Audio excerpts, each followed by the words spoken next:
ಬಾಗಲಕೋಟೆಯ ಮುಧೋಳದಲ್ಲಿ ಘಟಪ್ರಭಾ ನದಿಯ ಆರ್ಭಟ ಜೋರಾಗಿದೆ. ಮುಂಜಾಗ್ರತಾ ಕ್ರಮವಾಗಿ ಮುಧೋಳ ಯಾದವಾಡ ರಸ್ತೆ ಸಂಪರ್ಕವನ್ನು ಬಂದ್ ಮಾಡಲಾಗಿದೆ. ಬೆಳಗಾವಿ ಜಿಲ್ಲೆ ಸಂಪರ್ಕ ಕಡಿತ ಆಗಿದೆ. ಸೇತುವೆ ಎರಡೂ ತುದಿಯಲ್ಲೂ ಬ್ಯಾರಿಕೇಡ್ ಹಾಕಲಾಗಿದೆ. ಬೆಳಗಾವಿ ಜಿಲ್ಲೆಯಲ್ಲಿ ಘಟಪ್ರಭಾ ನದಿಯ ಪ್ರವಾಹಕ್ಕೆ ಬೆಳಗಾವಿ ಜಿಲ್ಲೆಯ ಉದಗಟ್ಟಿ ಗ್ರಾಮ ತತ್ತರಿಸಿ ಹೋಗಿತ್ತು. ಗೋಕಾಕ್ನಲ್ಲಿರುವಂತಹ ಗ್ರಾಮದಲ್ಲಿ 40 ಮನೆಗಳು ಮುಳುಗಡೆಯಾಗಿದೆ. ಮನೆ ಬಿಟ್ಟಂತಹ ರೈತ ಕುಟುಂಬಗಳು ಸುರಕ್ಷಿತ ಸ್ಥಳಕ್ಕೆ ಸ್ಥಳಾಂತರವಾಗಿದೆ. ನವಿಲುತೀರ್ಥ ಡ್ಯಾಂನಿಂದ ಅಪಾರ ಪ್ರಮಾಣದ ನೀರು ಬಿಡುಗಡೆ ಮಾಡಿರುವುದರಿಂದ ಗದಗ ಜಿಲ್ಲೆ ಮಾರುತೇಶ್ವರ ದೇವಸ್ಥಾನಕ್ಕೆ ಜಲದಿಗ್ಬಂಧನ. ಪ್ರವಾಹದಿಂದ ನರಗುಂದ ತಾಲೂಕಿನ ವಾಸನ ಗ್ರಾಮದಲ್ಲಿರುವ ದೇವಾಲಯಕ್ಕೆ ಸಂಪರ್ಕ ಕಡಿತವಾಗಿದೆ. ದೇವಸ್ಥಾನಕ್ಕೆ ಹೋಗದೆ ಭಕ್ತರು ಪರದಾಡ್ತಿದ್ದಾರೆ.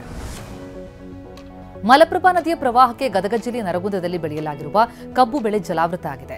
ನೆರೆಯಿಂದಾಗಿ ವಾಸನ ಗ್ರಾಮದಲ್ಲಿ ಇಳುವರಿ ಕುಂಠಿತ ಆಗೋ ಭೀತಿ ಇದೆ. ಪ್ರತಿ ವರ್ಷ ಪ್ರವಾಹ ಬಂದರೂ ಪರಿಹಾರ ಕೊಟ್ಟಿಲ್ಲ ಅಂತ ರೈತರು ಸರ್ಕಾರದ ವಿರುದ್ಧ ಕಿಡಿಕಾರಿದ್ದಾರೆ.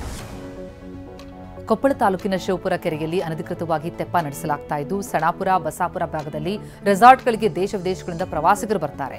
ಪ್ರವಾಸಿಗರ ಜೀವದ ಜೊತೆ ತೆಪ್ಪ ನಡೆಸೋರು ಚೆಲ್ಲಾಟ ಆಡ್ತಿದ್ದಾರೆ ಅಂತ ಸ್ಥಳೀಯರು ಆಕ್ರೋಶ ಹೊರಹಾಕಿದ್ದಾರೆ. ಬೀದರ್ ಜಿಲ್ಲೆಯಲ್ಲಿ ಸುರಿದ ಮಳೆಯಿಂದ ಅಪಾರ ಪ್ರಮಾಣದ ಬೆಳೆ ಹಾನಿಯಾಗಿದೆ. ಜೂನ್ನಿಂದ ಆಗಸ್ಟ್ವರೆಗೆ ಸುರಿದ ಮಳೆಯಿಂದ 8,000 ಹೆಕ್ಟೇರ್ಗೂ ಹೆಚ್ಚು ಬೆಳೆ ಹಾನಿಯಾಗಿದೆ. ಉದ್ದು, ಸೋಯಾಬೀನ್, ಹೆಸರು, ತೊಗರಿ ಬೆಳೆ ಹಾನಿಯಾಗಿರುವ ಬಗ್ಗೆ ಮಾಹಿತಿ ಇದೆ. ಕಳೆದ ವಾರ ಸಂಭವಿಸಿದ ಭೀಕರ ಪ್ರವಾಹದ ಅಪಘಾತದಿಂದ ಹಿಮಾಚಲ ಪ್ರದೇಶದ ರಾಂಪುರ ಬುಷಹರ್ ಪ್ರದೇಶದ ನಿವಾಸಿಗಳು ಇನ್ನೂ ಹೊರಬಂದಿಲ್ಲ. ನೆರೆಯಿಂದ ಅಪಾರ ಪ್ರಮಾಣದಲ್ಲಿ ನೀರು ಹರಿತಾ ಇದ್ದು ಸೇತುವೆ ಕೊಚ್ಚಿ ಹೋಗಿದೆ. ಮನೆಗೆ ತೆರಳುವುದಕ್ಕೆ ನಿವಾಸಿಗಳು ಪರದಾಡ್ತಿದ್ದಾರೆ. ಜಮ್ಮು ಕಾಶ್ಮೀರದ ಪೂಂಚ್ನಲ್ಲಿ ಮಳೆಯಿಂದ ಭೂಕುಸಿತ ಆಗಿದೆ. ಬೆಟ್ಟಗುಡ್ಡಗಳಿಂದ ಬಂಡೆಗಳು ಉರುಳಿ ಬರ್ತಾ ಇವೆ. ಮಂಡಿ ಸೆಕ್ಟರ್ನ ಶಾಲೆ ಬಳಿಗೆ ಭಾರಿ ಗಾತ್ರದ ಬಂಡೆಗಳು ಉರುಳಿ ಬರ್ತಾ ಇರೋದ್ರಿಂದ ಶಾಲೆಯೊಂದರ ಕಟ್ಟಡಕ್ಕೆ ಹಾನಿಯಾಗಿದೆ.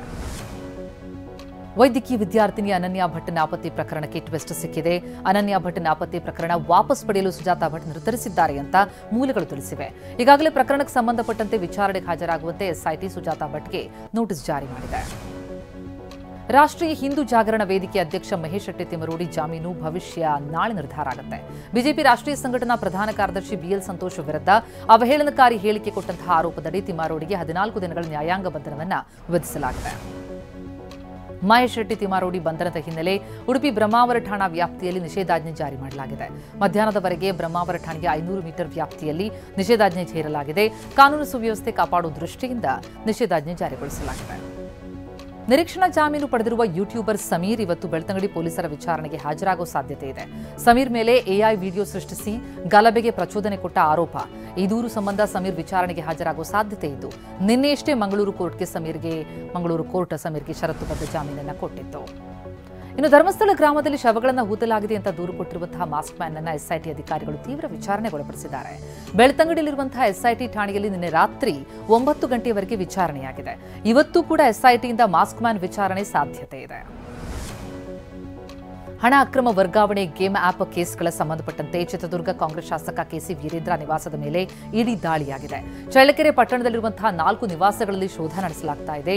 ಕೆಸಿ ವೀರೇಂದ್ರ ಮತ್ತು ಸಹೋದರರಾದ ಕೆಸಿ ನಾಗರಾಜ್, ಕೆಸಿ ತಿಪ್ಪೇಸ್ವಾಮಿ ನಿವಾಸದಲ್ಲೂ ಪರಿಶೀಲನೆ ನಡೆಸಲಾಗಿದೆ. ಶಾಸಕ ಕೆಸಿ ವೀರೇಂದ್ರ ಸಂಬಂಧಪಟ್ಟ ಚಿತ್ರದುರ್ಗ, ಬೆಂಗಳೂರು, ಗೋವಾ ಸೇರಿದಂತೆ 17 ಕಡೆ ಜಾರಿ ನಿರ್ದೇಶನಾಲಯದ ಅಧಿಕಾರಿಗಳು ದಾಳಿ ಮಾಡಿದ್ದಾರೆ. ಶಾಸಕ ಕೆಸಿ ವೀರೇಂದ್ರ ಮಾಲೀಕತ್ವದ ರತ್ನ ಗೋಲ್ಡ್ ಕಂಪನಿ, ಪಪ್ಪಿ ಟೆಕ್ನಾಲಜೀಸ್, ಪಪ್ಪಿ ಟೂರ್ ಟ್ರಾವೆಲ್ ಸೇರಿದಂತೆ ಹಲವು ಕಂಪನಿಗಳ ಮೇಲೆ ದಾಳಿ ಮಾಡಿ ಪರಿಶೀಲನೆ ನಡೆಸಲಾಗುತ್ತಿದೆ. ಚಿನ್ನಸ್ವಾಮಿ ಕ್ರೀಡಾಂಗಣ ಕಾಲ್ತುಳಿತ ಪ್ರಕರಣಕ್ಕೆ ಸಂಬಂಧಪಟ್ಟಂತೆ ಮುಖ್ಯಮಂತ್ರಿ ಸಿದ್ದರಾಮಯ್ಯ ಇವತ್ತು ವಿಧಾನಸಭೆಯಲ್ಲಿ ಉತ್ತರ ಕೊಡಲಿದ್ದಾರೆ. ನಿನ್ನೆ ಆರ್ ಅಶೋಕ್ ಸೇರಿದಂತೆ ವಿಪಕ್ಷ ನಾಯಕರು ಕಾಲ್ತುಳಿತ ದುರಂತಕ್ಕೆ ಸರ್ಕಾರವೇ ಹೊಣೆ ಅಂತ ಆರೋಪಿಸಿದ್ರು. ಇವತ್ತು ಸಿಎಂ ಉತ್ತರ ಕೊಡಲಿದ್ದು ಕೋಲಾಹಲದ ನಿರೀಕ್ಷೆ ಇದೆ. ಪ್ರಧಾನಿ ಮೋದಿ ಇವತ್ತು ಪಶ್ಚಿಮ ಬಂಗಾಳದ ಕೋಲ್ಕತ್ತಾದ ಮೆಟ್ರೋ ಮಾರ್ಗವನ್ನು ಉದ್ಘಾಟಿಸಲಿದ್ದಾರೆ. ಸಾಲ್ಟ್ ಲೇಕ್ ಬೈಪಾಸ್ ವಿಮಾನ ನಿಲ್ದಾಣದಾದ್ಯಂತ 3 ಮೆಟ್ರೋ ಮಾರ್ಗಗಳನ್ನು ಮೋದಿ ಉದ್ಘಾಟಿಸಲಿದ್ದು, ಮಾಸ್ಕೋ ತಲುಪಿರುವ ವಿದೇಶಾಂಗ ಸಚಿವ ಜೈಶಂಕರ್ ರಷ್ಯಾದ ಅಧ್ಯಕ್ಷ ವ್ಲಾಡಿಮಿರ್ ಪುಟಿನ್ ಅವರನ್ನ ಭೇಟಿಯಾದರು. ಈ ನಡುವೆ ದೆಹಲಿಯಲ್ಲಿ ಮಾತನಾಡಿದಂತಹ ಚೀನಾದ ಭಾರತದ ರಾಯಭಾರಿ ಕುಸುಪಿಂಗಾಂಗ್ ಭಾರತ ಮತ್ತು ಚೀನಾ ಏಷ್ಯಾದ ಡಬಲ್ ಎಂಜಿನ್ ಇದ್ದಂತೆ ಅಂತ ಕೂಡ ಬಣ್ಣಿಸಿದ್ದಾರೆ.